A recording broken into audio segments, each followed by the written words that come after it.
श्री गणेशाय नमः। श्री गुरुभ्यो नमः। श्री जानकी वल्लभाय नमः। श्री पुरुषोत्तम भगवान की जय हो। श्री राधा कृष्णाय नमः। श्री विष्णु पंचायतन देवताभ्यो नमः। सर्वेभ्यो देवेभ्यो नमः। आप दर्शकों को मेरा नमस्कार। जय श्री कृष्ण। मैं आपको आज पुरुषोत्तम मास महात्म कथा अध्याय 10वां आपको सुनाऊंगी। इस अध्याय में दुर्वासा मुनि मेधावी ऋषि की कन्या को, जो द्रौपदी के पूर्व जन्म की इतिहास श्री कृष्ण जी युधिष्ठिर और अर्जुन से कह रहे हैं।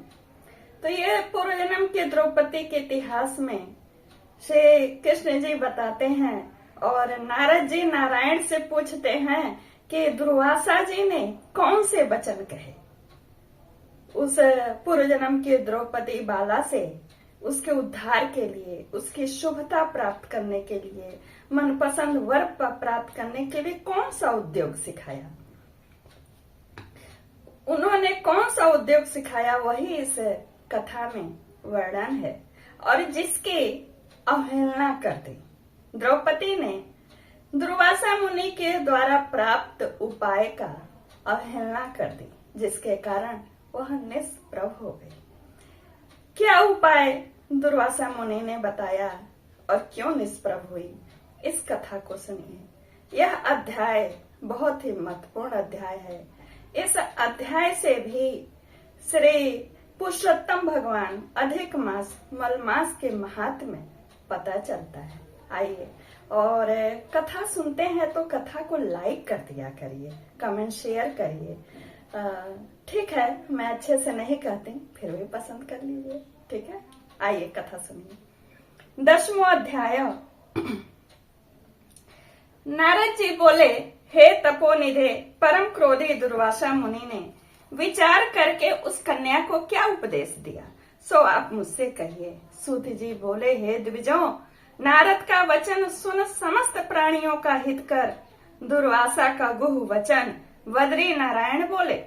श्री नारायण बोले, हे नारद, मेधावी ऋषि की कन्या को दुख करने के लिए कृपालु दुर्वासा जी ने कहा, वह हम तुमसे कहते हैं, सुनो। दुर्वासा बोले, हे सुंदरी, गुप्त से भी गुप्त उपाय मैं तुझसे कहता हूँ। इस विषय की किसी से भी कहने की योग्य नहीं है, तथापि तेरे लिए मैंने विचार किया है कि इस विषय को मैं संक्षिप्त में तुम्हें उपदेश दूं। कहते हैं दुर्वासा जी कि इस मास से तीसरा मास जो आवेगा वह पुरुषोत्तम मास होगा। उस मास में तीर्थ में स्नान कर मनुष्य भ्रूण हत्या से छूट जाता है। हे सुंदरी, कार्तिक आदि 12 मासों से इस पुरुषोत्तम मास के बराबर कोई मास नहीं है। जितने भी मास हैं तथा पक्ष और पर्व सब पुरुषोत्तम मास के 16वीं कला के भी बराबर नहीं है। वेदोक्त साधन और जो परम पद प्राप्ति के साधन हैं, वे भी इस मास की 16वीं कला के बराबर नहीं है। यानी बहुत ही पुण्यदायी यह पुरुषोत्तम मास है। 12,000 वर्ष गंगा स्नान करने से जो फल मिलता है, अब बताते हैं कि कैसे उनकी 16वीं कला के बराबर ये लोग नहीं हैं। कहते हैं कि 12,000 वर्ष गंगा स्नान करने से जो फल मिलता है और सिंहस्थ गुरु में गोदावरी पर एक बार स्नान करने से जो फल मिलता है, हे सुंदरी, वह फल पुरुषोत्तम मास में किसी भी तीर्थ में जाकर केवल एक बार स्नान कर दिया तो वह पुण्य प्राप्त हो जाता है। हे बाले, यह मास श्री कृष्ण का अत्यंत प्यारा है और नाम से ही भगवान का स्मारक है। इस मास में पुरुषोत्तम भगवान की सेवा पूजा करने से समस्त कामनाएं सिद्ध होती हैं। अतः इस पुरुषोत्तम मास का तू शीघ्र व्रत कर। पुरुषोत्तम भगवान की तरह प्रसन्नता पूर्वक मैंने भी इस मास की सेवा की है और उस मास का जो फल है, पुण्य फल, वो मुझे नहीं पता था कि कितना प्रभावी है। लेकिन एक तुम्हें घटना बताता हूँ। उस घटना से मुझे पता चला कि यह कितना प्रभावी यह पुण्य है। वह घटना बड़ा ही आश्चर्यजनक है। आप भी दर्शकों मन लगा के सुनिए। कहते हैं हम दुर्वासा जी, एक समय क्रोध से मैंने अम्बरीश राजा को भस्म करने के अर्थ से कृत्या भेजी थी, यानी अपनी रचना कोई भेजी थी बना करके जो उनको जाकर भस्म करे। और अम्बरीश तो भगवान के बहुत बड़े भक्त थे, आपको पता ही है। तब हरि ने अपने भक्त की रक्षा हेतु जलता हुआ सुदर्शन चक्र मेरे ऊपर फेंक दिया।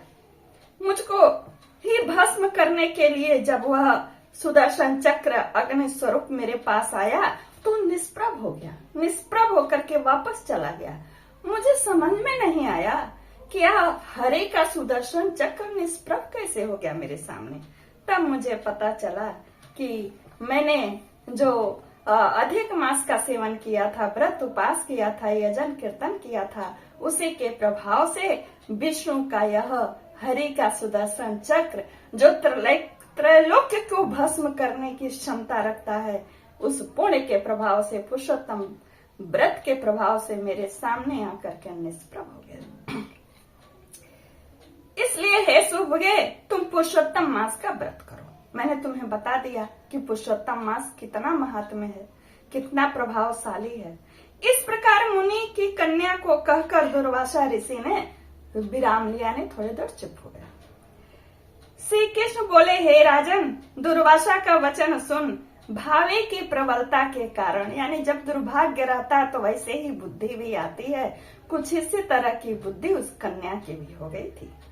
दुर्भाग्य से प्रेरित होकर के वह कन्या मूर्खतावश दुर्वासा से बोली, हे ब्राह्मण, हे मुने, आपने जो कहा वह तो मुझे रुचता ही नहीं है, मुझे तो पसंद ही नहीं आया। माघ आदि मास कैसे कुछ फल देने वाले नहीं है?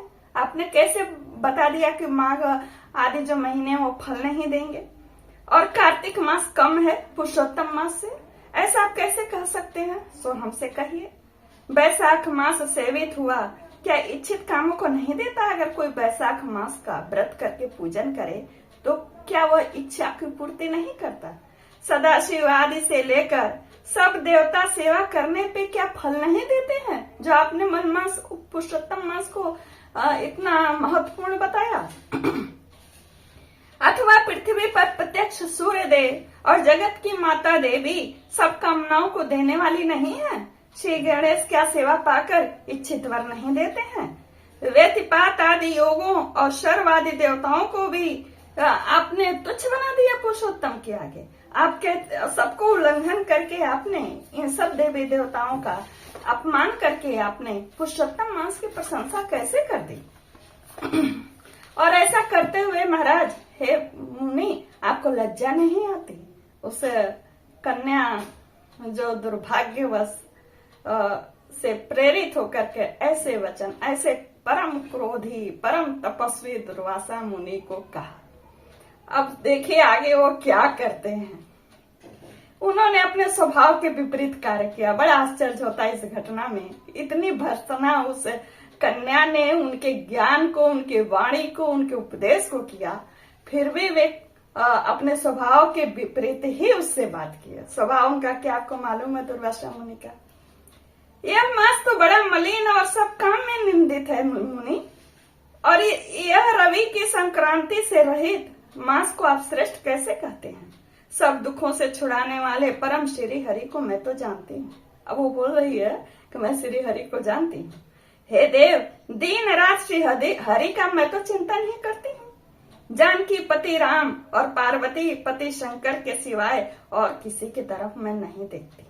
हे विपेंद्र, अन्य कोई भी देवता ऐसा नहीं है जो मेरे दुख को दूर करे। इसलिए हे मुने, इन सब फलदाताओं को छोड़कर मैं मलमास की कैसे स्तुति करूं? और आप कैसे मलमास की स्तुति कर रहे हैं? इस प्रकार ब्राह्मण कन्या का कहा हुआ सुनकर दुर्वासा मुनि का शरीर तो एकदम जाज्वल्यमान, यानी दम अग्नि, क्रोध की अग्नि से धधक उठा।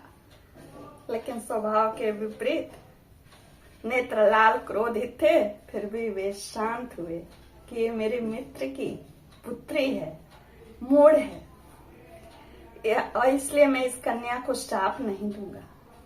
सोचने लगे कि यह मूर्खा है, हित अनहित को नहीं जानती, अभी बुद्धि इसकी पूर्ण नहीं है, पुरुषोत्तम के महात्म का विद्वानों को भी पता नहीं, तो यह थोड़ी बुद्धि वाली इस पूषा खास करके कुंवारी लड़कियों को क्या पता होगा। यह कुमारी कन्या माता पिता से रहित दुख अग्नि से जली हुई है, अतः अति उग्र मेरे श्राप को कैसे सह सकती है।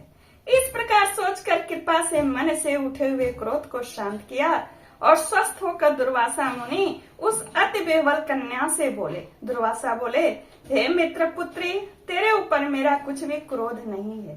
हे निर्भाग्य, जो तेरे मन में आए वैसा कर। हे बाले, और तेरा कुछ भविष्य कहता हूँ सुन।